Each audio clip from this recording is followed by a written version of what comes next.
નિર્વાણ પ્રકરણ. વશિષ્ઠજીનું વિદ્યાધરી સાથે લોકાલોક પર્વત પર પાષાણ શિલાની પાસે જવું. તે શિલામાં તેમને વિદ્યાધરીએ કહેલી સૃષ્ટિના દર્શન ન થવા. વિદ્યાધરીએ એમાં તેમના અભ્યાસના અભાવને કારણ બતાવી અભ્યાસના મહિમાનું વર્ણન કર્યું. શ્રી વશિષ્ઠજી કહે, રામ, બ્રહ્માંડના પૂર્વ વર્ણિત ઉદ્ધર્વ આકાશમાં સંકલ્પ દ્વારા કલ્પિત આસન પર બેસી તે આકાશમાં કલ્પિત આસન પર બેઠેલી તે સ્ત્રી જ્યારે મારા પૂછવાથી ઉપર મુજબ વાતો કહી ચૂકી ત્યારે મેં ફરીથી તેને પૂછ્યું કે બાલે, શિલાના પેટમાં તમારા જેવા દેહધારીઓ કઈ રીતે રહી શકે? તેમાં હલનચલન કઈ રીતે થાય? તમે ત્યાં શા માટે ઘર બનાવ્યું? વિદ્યાધરી બોલી, મુને, જેમ તમારા લોકોનો આ સંસાર બહુ વિસ્તારપૂર્વક પ્રકાશિત થઈ રહ્યો તે જ પ્રમાણે તે શિલાના ઉદરમાં સૃષ્ટિ અને સંસારયુક્ત અમારા લોકોનું જગત પણ સ્થિત છે. ત્યાં પણ અહીંની જેમ દેવતા, અસુર, ગંધર્વ, પૃથ્વી, પર્વત, પાતાળ, સમુદ્ર, વાયુ, આકાશ, સૂર્ય અને ચંદ્રમા વગેરે બધી વસ્તુઓ છે. એ મુને, તમે મારી વાતને અસંભવ માનતા હો તો આવો તે સૃષ્ટિને સારી રીતે જોઈ લો.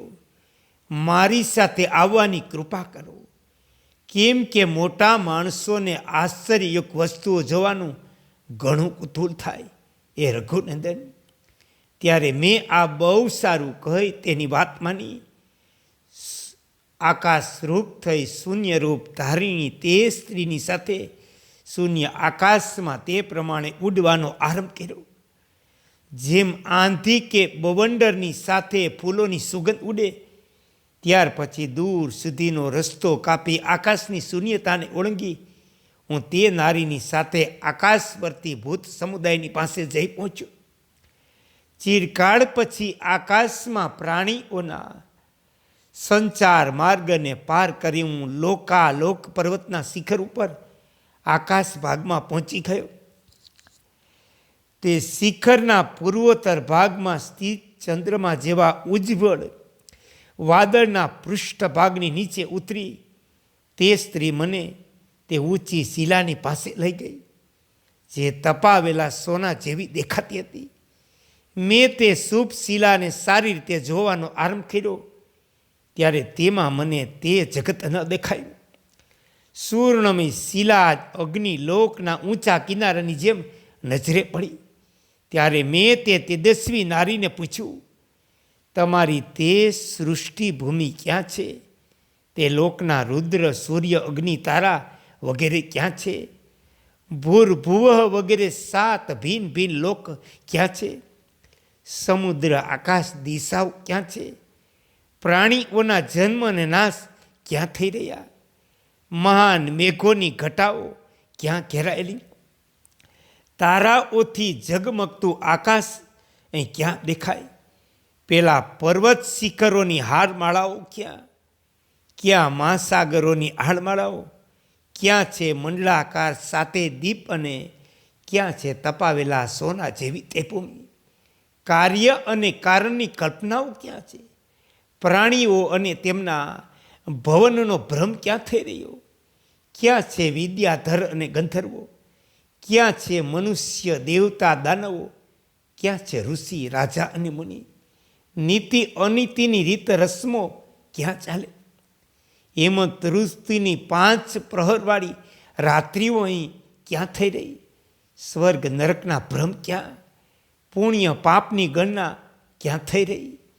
કલા કાલની ક્રીડાઓ ક્યાં થઈ રહી? દેવતા અસુરોમાં શત્રુતા ક્યાં દેખાય? તથા દેશ અને સ્નેહની રીત ભાત ક્યાં જોવા મળે? મારા આ પ્રમાણે પૂછવાથી નિર્મળ નેત્રવાળી તે સુંદરીએ આશ્ચર્યચકિત દ્રષ્ટિથી મારું સામું જોઈ મારી સામે જોઈને આ પ્રમાણે કહ્યું,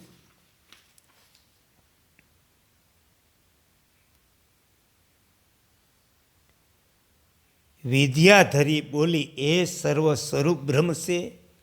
હું પણ હવે પ્રથમની જેમ પોતાના તે સંપૂર્ણ જગતને તો આ શિલાની અંદર જોતી નથી. મેં જે મનુષ્ય, ગંધર્વ વગેરેનું પહેલાં વર્ણન કર્યું તે બધાને દર્પણમાં રહેલા પ્રતિબિંબની જેમ આ શિલામાં પ્રતિબિંબિત જોઉં છું. અત્યારે જે કાંઈ દેખાય તે અગાઉ જોયેલા નગરથી ભિન્ન જેવું. એ મને તે જગતના જે કાંઈ દર્શન થઈ રહ્યા તેમાં નિત્યનો મારો અનુભવ કારણ તમને આ અનુભવ નથી, તેથી તમને તેના દર્શન થતા નથી. આ સિવાય ચિરકાળ સુધી આપણી વચ્ચે જે આ અદ્વૈતની ચર્ચા ચાલી રહી તેનાથી વિશુદ્ધ સૂક્ષ્મ મનોમય દેહનું વિસ્મરણ થઈ ગયું. તેના કારણે પણ તમને આ જગત દેખાતું નથી. મને સ્પષ્ટ રૂપે તેના દર્શન થાય. મેં ચિરકાળથી જેનો ખૂબ અભ્યાસ કર્યો તે મારું આ જગત પણ આકાશ વેલની જેમ અદૃશ્ય થઈ ગયું. કેમ કે હું સ્પષ્ટ રૂપે જોઈ શકતી નથી.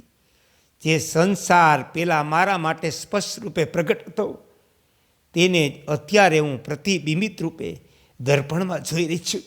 એ નાથ, આપણા બંનેમાં પરસ્પર દીર્ઘકાળ સુધી જે વાર્તાલાપ થયો તેનાથી આપણા અત્યંત વિશુદ્ધ વ્યાપક સ્વાસ્થ્યનું વિસ્મરણ થઈ ગયું.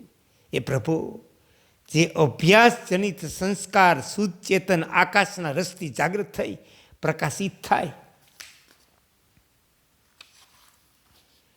તેના આકારનું આંતરિક ચિત્ત પણ થઈ જાય.